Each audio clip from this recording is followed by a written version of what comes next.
सगळ्यात महत्त्वाचं हा शेती बाग आहे, म्हणजे शेती आहे इथे कुठे, आणि ह्या शेतीमध्ये चिकूचे झाड आहे, ऊस वगैरे, आणि हा सगळा रहिवाशी एरिया आला. तर ते बिबट्याला इथे लपायला वगैरे जागा असल्यामुळे तो बऱ्यापैकी ह्याच भागात राहतो. बऱ्याच दिवसापासून हा प्रश्न चालू आहे. आता एवढ्यात त्यांनी कमी कमी 3-4 कुत्रे घेऊन गेला तो इथं, आणि लहान मुलं असतात, महिला असतात, पुरुष असतात, रात्री ड्युटीहून येतात. तर ते सगळ्यांच्या मनात एक भीती झालेली तयार. त्यासाठी काल रात्री इथल्या रहिवाशांनी फोन केला की असंच होतं आहे. तर मग आज सरपंचांनी वन विभागाशी संपर्क साधून लगेच पिंजऱ्याचं नियोजन केलं आहे, आणि आज तो पिंजरा आम्ही इथल्या सगळ्या रहिवाशांनी घेऊन गेलो, आणि तो पिंजरा आम्ही ट्रॅक्टरमध्ये घेऊन आलो, इथे लावला आहे. आता प्रयत्न करू आपण सगळे मिळून. मग एकदा तो जर त्यात आलाच, अटकला तर चांगलंच आहे. वन विभागाकडे आपण ते सुपूर्द करून देऊ. किती बिबटे काय सांगितलं जातं? आता त्यांची संख्या नाही सांगता यायची, पण परंतु एक तो कंटिन्यू आहेच इथे. हां, तर अजून किती आपल्याला सांगू नाही शकत. आणि शिर्डी शहरापासून हे किती अंतर आहे साधारण? 2 किलोमीटरच्या अंतरावर सगळं. किती लोक वस्ती इथे कमीत कमी 700-800 लोक राहतात, आणि आज लोकांचं कसं असतं, रात्रीचे ड्युटीहून येतात, कधी एकटे असतं, काय भीतीचं वातावरण तयार झालं आहे. आपण आपला प्रयत्न करतोय. तसं आपण सुजयदादांच्या कानावर घातलं, तर दादांनी पण लगेच आपले गमेश साहेब त्यांना सांगितलं, त्यांनी मला बऱ्यापैकी सहकार्य केलं. त्यांनी लगेच सांगितलं की ते वन विभागाशी कॉन्टॅक्ट करून त्यांनी पण सांगितलं की तेवढा पिंजरा त्यांना द्या, आणि ते सुविधा लगेच झाली. तर पिंजरा आता केव्हा लावलोय? कोण कोण या ठिकाणी सहकार्य केलंय तुम्हाला? इथले सगळेच रहिवाशी आहे, ग्रामपंचायतचे सरपंच आहे, उपसरपंच आहे, ग्रामपंचायत सदस्य आहे, इथले रहिवाशी सगळ्यांनी मिळून हा प्रयत्न केला आहे, आणि आपण आता सगळे प्रयत्नच करतो आहे. तर पिंजरा आणला आहे, बघू आता काय होतं आहे. पासून सुविधांचे धन्यवाद देतो आहे की फोन केल्यावर लगेच त्यांनी गमेश साहेबांना सांगून एक पिंजऱ्याची उपलब्ध करून दिली. सरपंचांनी पण फोन केला, त्यांनी पण वन विभागाशी संपर्क साधून पिंजरा एका दिवसात उपलब्ध झाल्यामुळे मी सगळ्यांचे मनापासून धन्यवाद करतो. मी नांदुर्की बुद्रुक येथील लोकनियुक्त सरपंच माधवराव चौधरी. आमचं नांदुर्की बुद्रुक गाव आणि वाड्या वस्त्या विस्तार मोठा आहे आणि शिर्डी लगत आहे.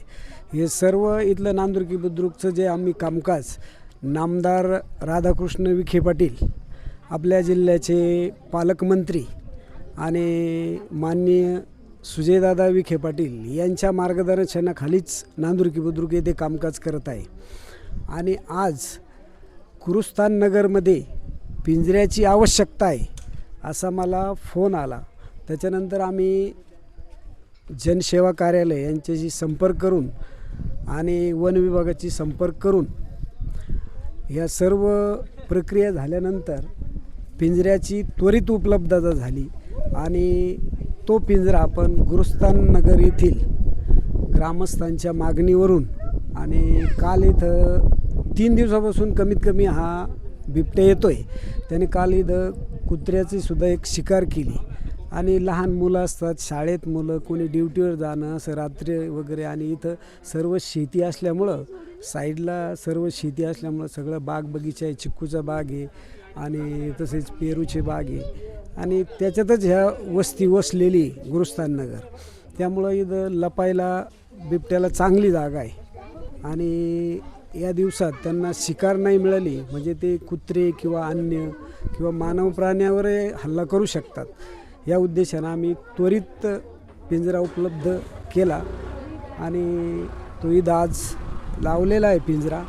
यानंतर बघूया आपण बिबट्या त्याच्यात लवकरात लवकर बंदिस्त व्हावं हीच ग्रामस्थांची आणि आमची पण इच्छा आहे. प्रयत्न त्या पद्धतीत चालू आहे असं.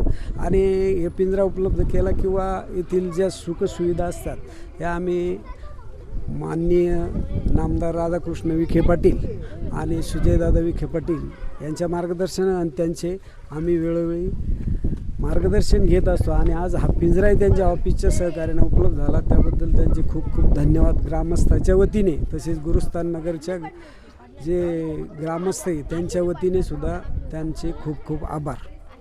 मी गुरुस्थान नगरमध्ये इथंच राहते. काल बिबट्या म्हणजे कमीत कमी 9 वाजता इथं आला. याच्या पहिले 2-3 वेळेस आला. काही वेळेस समोर गेलेला पण बघितला आम्ही. तर पोरं घाबरून जातात, पोरांना क्लासला जायचं असतं, तर शेवटी छोटी छोटी मुलं आहे बाहेर खेळायला येणार, पण आम्हाला अक्षरशः ते कोंडूनच ठेवावं लागतात घरात. का भीतीच एवढी वाढलेली, कारण तो कधी पण ओढून नेऊ शकतो, कारण इथं सगळं बाग आल्यामुळं सगळं लपण आहे त्यांना. त्यामुळं आम्हाला भीती, उन्हाळा पावसाळा हिवाळा म्हणजे आम्हाला कायमची भीती, चोरांच्या पेक्षा बिबट्यांची जास्त भीती. त्यामुळं आम्हाला इथं रक्षा पाहिजे ना आमची करायला, मुलांची सगळ्यांची. मेन म्हणजे आमचा हाच पॉईंट आहे, बाकी काही नाही.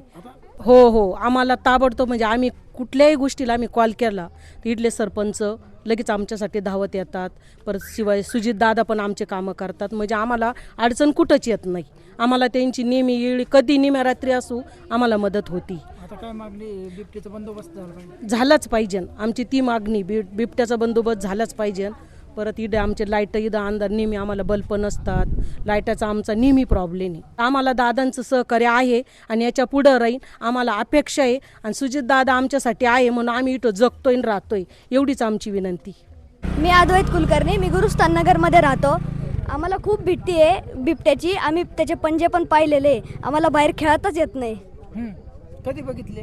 काल एका कुत्र्याला नेलं त्याने. एक गल्लीतला शेरू नावाचा कुत्रा आहे, तर त्याचे 15 दिवसापासून तो नाही आहे, तो दिसत नाही. मग आता काय पिंजरा लावला काय हा, नेमकं? पिंजरा लावला तिथं. हां आता बघू आपण आता काय. बंदिस्त झालं पाहिजे लोक. हा.